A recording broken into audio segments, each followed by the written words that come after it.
Folder open करतो. Python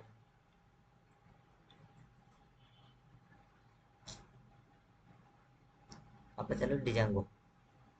डिजांगो day 5 new folder create केला. Day 5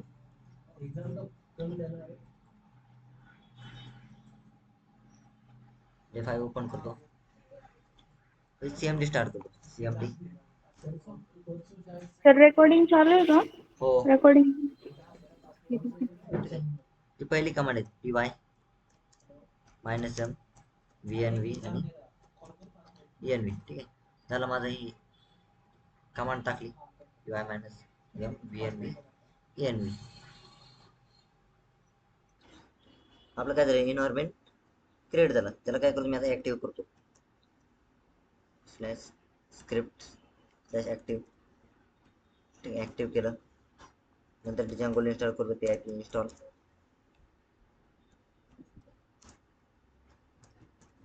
install केलं डिजांगोला.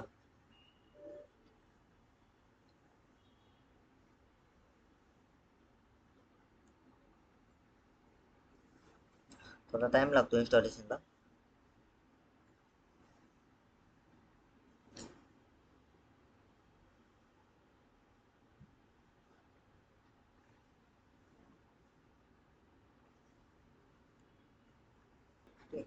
आता आपले इन्स्टॉल झालेलं आहे. पण तुम्ही काय करतो, प्रोजेक्ट स्टार्ट करतो. डिजांगो -admin स्टार्ट प्रोजेक्ट आणि पुढे येतो प्रोजेक्ट नेम.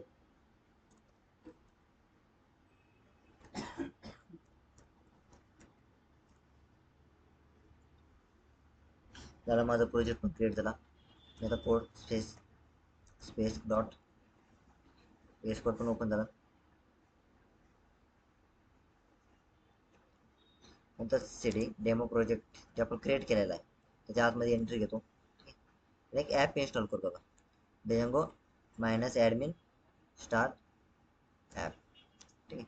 ॲपचं नाव देतो माय ॲप. आता माझे सर्व्हर आहे ते रन करतो. py manage .py run server.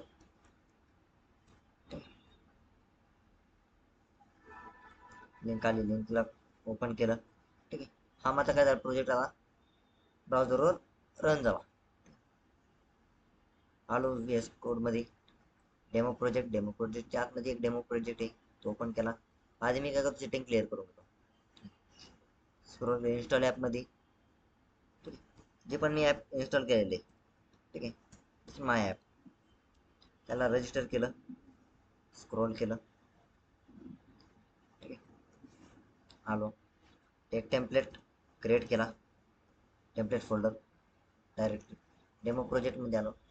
New folder. ठीक आहे. आता टेम्पलेट पण माझा काय झाला, क्रिएट बनवला. ठीक आहे. माझं आता सेटिंगचं काम क्लिअर झालं. ठीक आहे. आता मी आलो URLs मध्ये. ठीक आहे. From my app import views.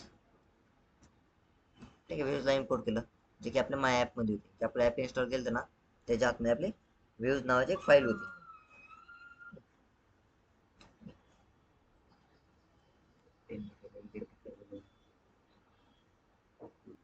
इथपर्यंत क्लिअर. आता मला काय करायचं, एक फॉर्म क्रिएट करायचा. ठीक आहे. त्याला होम पेजवर एक फॉर्म घेतो. ठीक आहे. आता एक फॉर्म बनवला. ठीक आहे. आता मला त्याला द्यायला एक ॲक्शन. ठीक आहे. त्याला ॲक्शन दिली. ठीक आहे. सेव्ह नावाची सेव्ह. ठीक आहे. आता मेथड घेतो. मेथड मध्ये देतो गेट मेथड. ठीक आहे. आणि एक फॉर्म क्रिएट करतो. Enter name. ठीक आहे. इनपुट घेतो. Type text. ठीक आहे, त्याला नेम देतो. ठीक आहे, नेम, लास्टला BR टॅग. नंतर परत घेतो एंटर मोबाईल.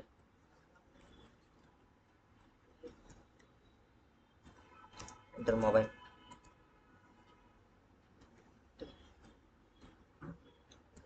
इनपुट, ठीक आहे, टाइप, नंबर, ठीक आहे, त्याला नेम देतो मोबाईल.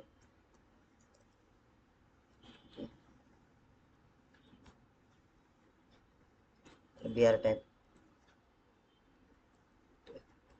आणि एक सेव्ह बटन देतो.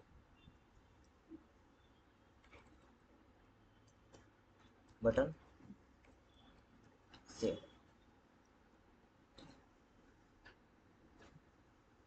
आलो ब्राउझरवर, रिफ्रेश केलं, माझं काय झाला, एक फॉर्म क्रिएट झाला. ठीक आहे, आता तो काय करतो, जी ऍक्शन दिलेली ती काय की URL का आता इथं क्रिएट केलेली आहे. ठीक आहे, URL काय केली, क्रिएट केली, त्याला कॉपी केलं, URL मध्ये त्याचा एक पाथ बनवतो. जी आपली URL क्रिएट केली आहे ना, त्याचा एक पाथ बनवतो. ठीक आहे,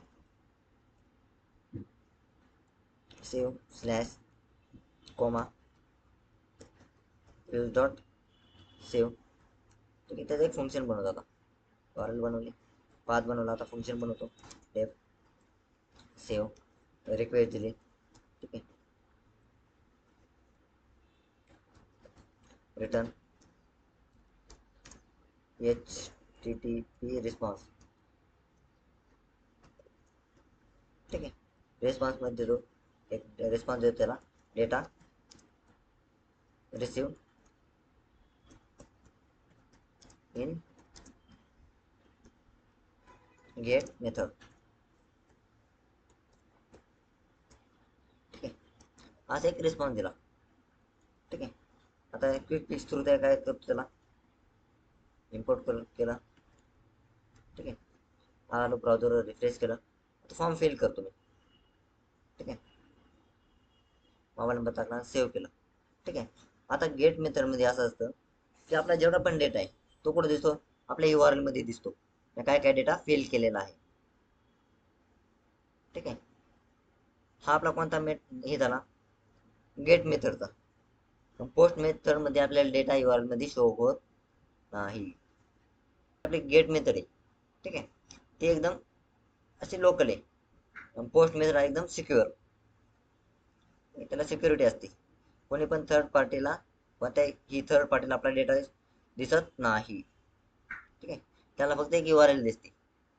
पुन्हा जेवढा डेटा आपण फिल केलेला आहे तेवढा डेटा दिसत नाही. आता बघू पोस्ट मेथडचा डिफरन्स. ठीक आहे, होम पेजवर आलो. ठीक आहे, तर गेट मध्ये कमेंट करतो त्याला. ठीक आहे, आणि दुसरा घेतो पोस्टवाला. ठीक आहे, post as it is me काय करतो, फॉर्म कॉपी करतो. ठीक आहे, फक्त आता पोस्ट मेथड आणि गेट मेथड मध्ये एवढा डिफरन्स आहे. ठीक आहे, पोस्ट मेथड मध्ये सिंगल स्लॅश असतो URL ला. ज्यावेळेस आपण URL क्रिएट करतो ना, त्या टायमाला फक्त सिंगल स्लॅश असतो तो स्टार्टिंगला. ठीक आहे, ज्यावेळेस आपण पोस्ट मेथड यूज करतो, ठीक आहे, गेट मेथडला सिंगल स्लॅश असतो आणि पोस्ट मेथडला डबल स्लॅश. URLच्या स्टार्टिंगला पण आणि एंडिंगला पण स्लॅश असतो. ठीक आहे, आणि मेथड काय करायची, पोस्ट यूज करायची. मेथड पोस्ट यूज केली. ठीक आहे, आता मी रन करतो. आलो, रिफ्रेश केलं. ठीक आहे, याला कमेंट करतो. ठीक आहे, आलो ब्राउझर, रिफ्रेश केला. हा माझा कोणता फॉर्म आहे, पोस्ट मेथड. अक्षय बोडके फिल केलं. ठीक आहे, नंबर फिल केला, आज सेव्ह केलं. ठीक आहे, माझं काही डेटा पण दिसत नाही. आणि मला एक हे आले, CSRF टोकन मिसिंग असे वॉर्निंग आलेले. ठीक आहे, आता जिथं पण दिलेले त्यांनी there is a CSRF token. ठीक आहे, टेम्पलेट्स. ठीक आहे, त्याला जर मी कॉपी जर केलं तर मला काय अडचण येणार नाही. आता हे कुठं टाकायचं, ज्यावेळेस आपण फॉर्म क्रिएट करतो ना, फॉर्मच्या स्टार्टिंगला CSRF टोकन हे एक सिक्युरिटीचं काम करतं. CSRF टोकन कशाचं काम करतं, एक सिक्युरिटीचं काम करतं. ठीक आहे, आलो ब्राउझरवर, रिफ्रेश केलं. आता परत मी डेटा काय केला, फिल केला, ठीक आहे, सेव्ह केला. आता माझा डेटा URL मध्ये शो होत नाही, फक्त एक URL शो होते, सेव्ह नावाचे एक URL आहे, पण माझा जेवढा डेटा मी फिल केलेला आहे तो डेटा मला दिसत नाही. ठीक आहे,